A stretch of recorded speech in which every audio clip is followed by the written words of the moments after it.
I have finished my first game of Civilization 6, and I lost. And that came as a bit of a surprise to me because not only was I playing on Prince difficulty, which is the default difficulty, I was doing well, or so I thought.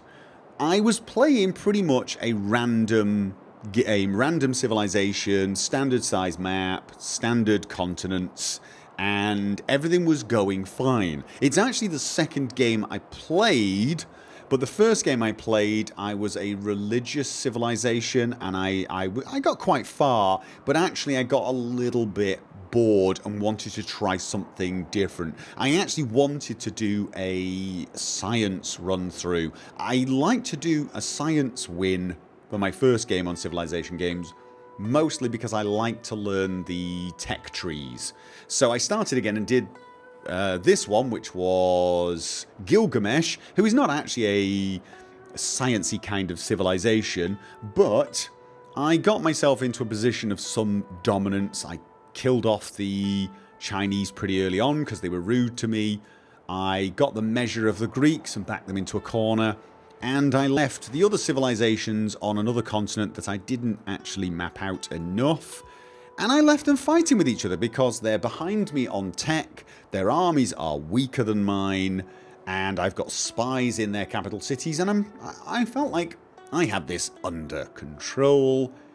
And I was busy plodding away. I think it was around about 1920, so it was in quite a few turns' time. I hit next turn, and bam, I lost.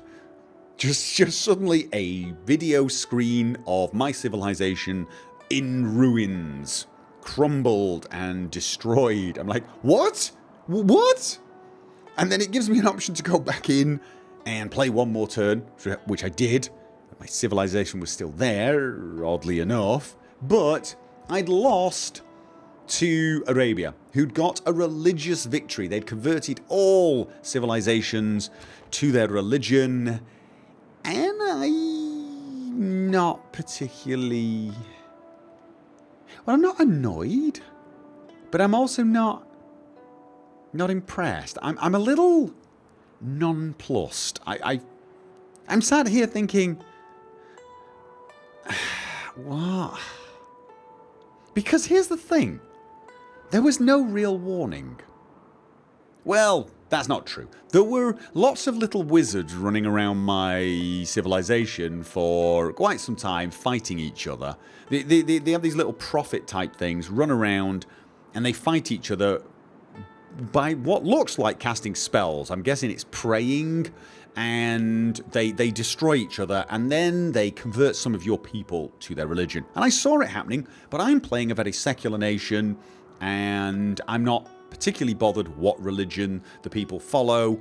It's, as I said, I'm going for a science victory, heavy on the education, and I'd pretty much ignored the faith side of things. Now, as I said, the first game I played, I actually did a lot of work on faith, and, you know, I do enjoy the concept of that mechanic, but it got a bit repetitive. And having seen it from the other side, it also feels a little invasive. It's well, you can't ignore it now. You can't ignore the religion side, which is pretty much what I did. You can't, because you will lose. You will lose. Every other civilization is a theocracy except me. And I'm suspecting that's because the AI knows that's probably the strongest way to go and the easiest way to win. And you can't do it. You cannot leave your citizens to make their own mind up. You have to fight the religion that, in this particular case, Hinduism. You have to make sure none of these religions become dominant. But here's the killer. As far as I can see, there's no way to do this without having your own religion, or at least adopting someone else's religion and then constantly switching it to whichever's the minority and totally converting your people. You can't actually play a secular nation. You can't actually have a nation where religion is combated by, say, education. Which, obviously, I mean, if you think about something like Europe, the fall of religious power in Europe didn't happen because another religion came in and took over. It happened because of the Renaissance. It happened because of learning, education, science, that sort of thing. That doesn't seem to be possible. Now, I may have missed something, but it does not seem to be possible. And this means no matter what sort of playthrough I'm doing, I'm going to have to work on faith and preferably develop a religion and keep converting my own people to it, making sure they stay. I'm not keen on that, I must admit. Now, I do know it's a game. All games have mechanics. You've got to learn what you need to learn to win. And, you know, you could argue, well, I don't want to play the game with domination, but I have to build an army, so you now have to build a religion. But this is where it's I don't know, it just feels odd. I now have to build a religion. Maybe I'm missing something. Maybe there is a way to combat the spread of religion in your city, to stop it without having to imprint another religion on your people. And if so, I will desperately try and find it. But at the moment, I'm feeling a bit...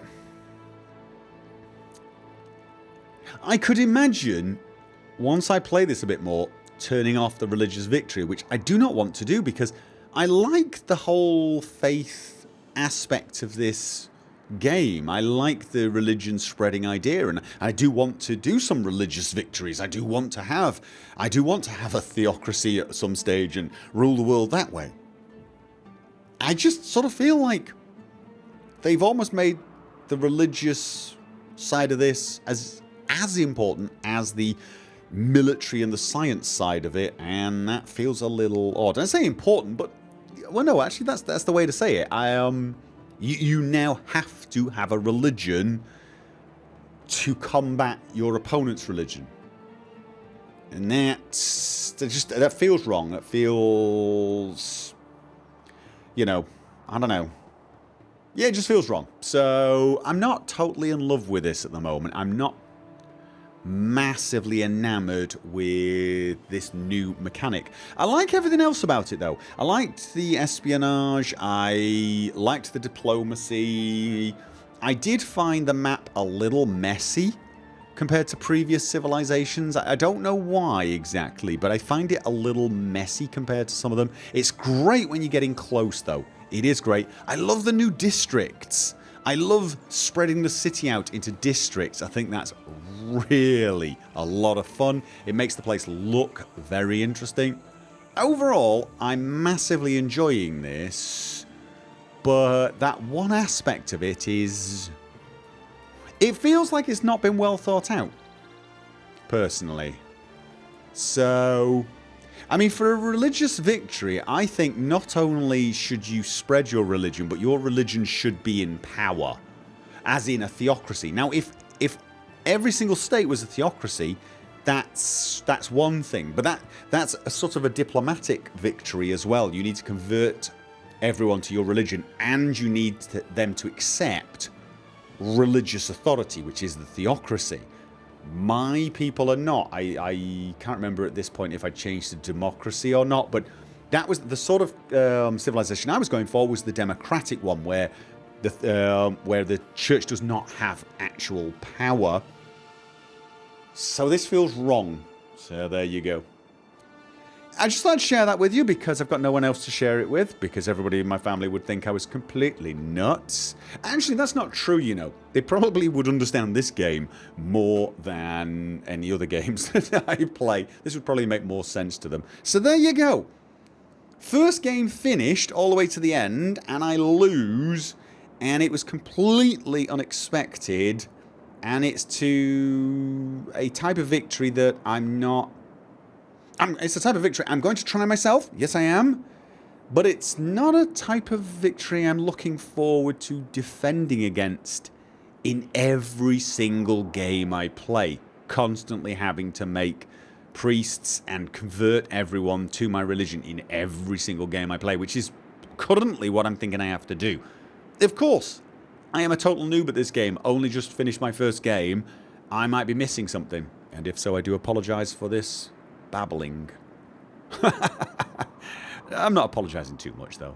If you're still listening at this point, you kind of have only yourself to blame. So, thank you for listening, or my apologies if for some reason your computer crashed and left the audio playing even though you couldn't shut the machine down.